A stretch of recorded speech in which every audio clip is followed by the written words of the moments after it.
I think the Warriors and Cavs is going to be a great NBA Finals.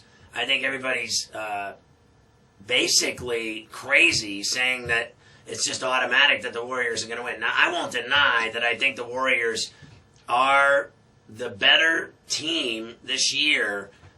You know, even LeBron said at the beginning he didn't think that they were going to the NBA Finals when the season started, or even when they were a month into it.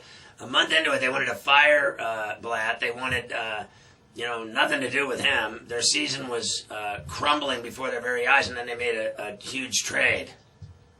They were 19-20 at one point, and then they turned it around after they made the Mozgov, J.R. Smith, Shumpert deals, and it changed the team's chemistry for sure. And then they became this strong unit defensively.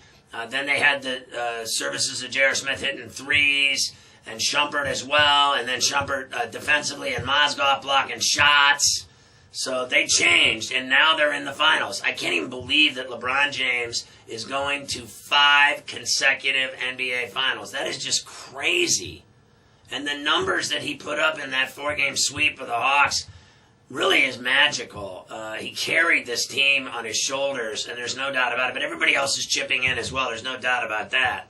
So who do you like in an NBA Finals with the Warriors and Cavs? Even though most people are saying the Warriors cruise, I know Cleveland doesn't believe that. I know the fans in Cleveland don't believe that. I know that they think they're going to win the championship, and Cleveland's first championship in half century.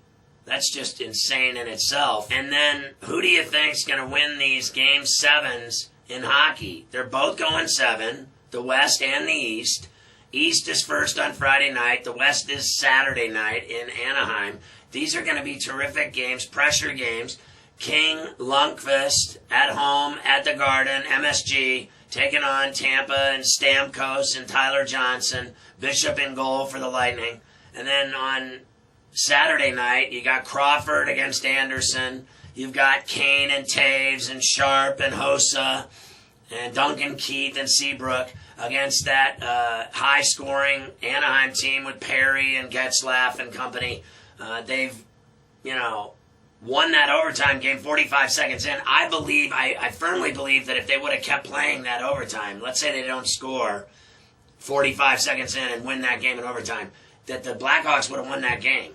5 more minutes, 10 more minutes. That goalie was completely rattled, Frederick Anderson. He was a mess, and he proved it tonight because he came out tonight and they were down 3-0. He was getting pepper sprayed tonight.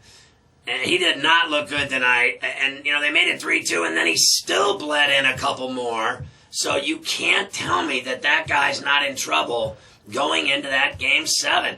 And I don't put a whole lot of stock in Crawford either. But you're talking about pure goal scorers like Kane and Taves that are going against this goalie who seems rattled, Ma. They have to shoot on goal at least 45 times on Saturday night, the Ducks, if they're going to beat Crawford. They've got to score at least 3 or 4 goals to win that hockey game. They were up 4-2 the other night and blew it in less than 2 minutes. The last 2 minutes of the game, Taves scored twice, once beneath the goal line, and that got them to 4 they win 5-4 in overtime. But it's just this simple.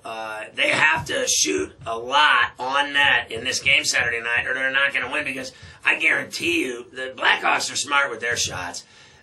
Kane had the game winner tonight. He is an absolute big game star and stud. The guy steps up when the money's on the table and makes plays, and I can guarantee you he's going to show up for Game 7 on Saturday night. It's going to be incredible.